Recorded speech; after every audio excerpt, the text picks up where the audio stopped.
Hey guys, Ash McAuliffe here. Look, welcome to December and welcome to the festive season. 2nd of December today. It's the second day of summer. And look, most of us are gearing up for Christmas. We've got a couple of weeks to go. The year has snuck up on us. But look, this time of year is one of my favourites. It's summertime, the weather's great. Everyone's in a good mood because Christmas and holidays are coming. But what it also is one of the most financially challenging times of the year for so many people. So what we're going to do is share a tip each day between now and Christmas Eve. So there's 24 tips. Look, I know it's the second, so I'm going to give 2 tips today and then a tip each day until Christmas Eve on how you can make sure that Christmas isn't as financially difficult as it could be or it has been in the past for some. So hopefully we can help avoid that financial Christmas hangover that people get in January.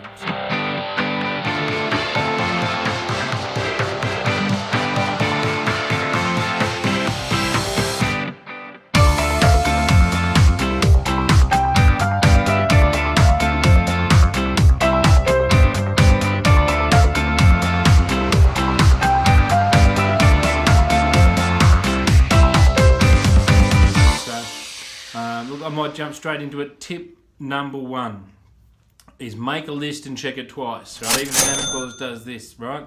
So one of the things that people tend to do is buy presents. If you know, and any of you guys that have watched my previous videos know that if you're going to do something that involves spending money, you need to have a plan.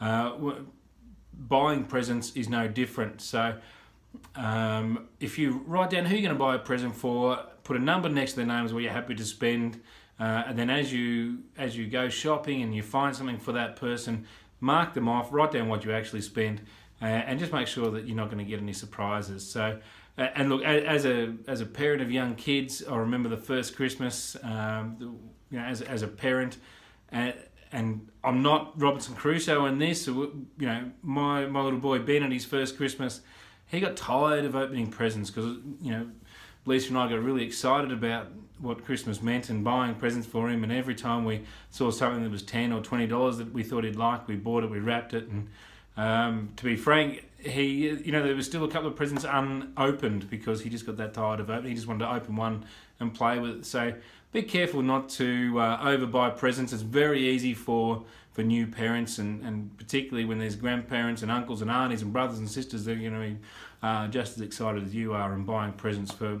your little one. And look, sometimes they really only need one really nice present. And look, kids aren't brand snobs either, so they're not going to see the value in how much you spent on them. They're going to see what you bought them. We all know that anecdote where the kids would get more value out of the box that the present come in than what was in it. So just keep that in mind so you don't overspend. You don't want to get too far into the festive spirit with your spending. There's plenty of other ways to get in there. So my solution is write down a list of who you're going to buy presents for, and mark them off the list once you've found something. Keep it and stick to your budget like anything else. Right, that's tip number 1. That's yesterday's tip. So, as I said, it's the second today. So, tip number 2. Tip number 2 is sometimes you can't find that present for someone, right? So you buy them a gift voucher. Gift voucher is also a good way to stay in budget. If you want to spend $50, $20 on someone, get them a gift voucher because some people are really hard to buy for. A little tip that I've learned over the years: sometimes the shop you buy a gift voucher for might not be there later in the year, and sometimes they expire. So I think it's a great idea, rather than buying a gift voucher at a particular shop, buy a prepaid or a gift credit card so it can be spent anywhere. That sort of it gives, if you're actually buying a gift voucher so that the person can choose their own gift, then this is probably the ultimate way to do it. It's always going to be there. If the shop that you thought they might spend it in is closed, then they can spend it somewhere else. And that's an easy way to make sure that your gift is relevant, received and used, and doesn't expire too early. So I hope those 2 tips are useful for you. Look, I've got a Christmas budget planner. I had it last year, had it the year before last. I'm going to put it in the link below.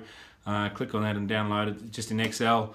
So it's not rocket science, but it might help you plan your Christmas spending, not only presents but the food and all those sort of things. So that's tips 1 and 2. Stay tuned tomorrow for tip number 3, and look forward to hearing any comments that you have. Thanks, guys.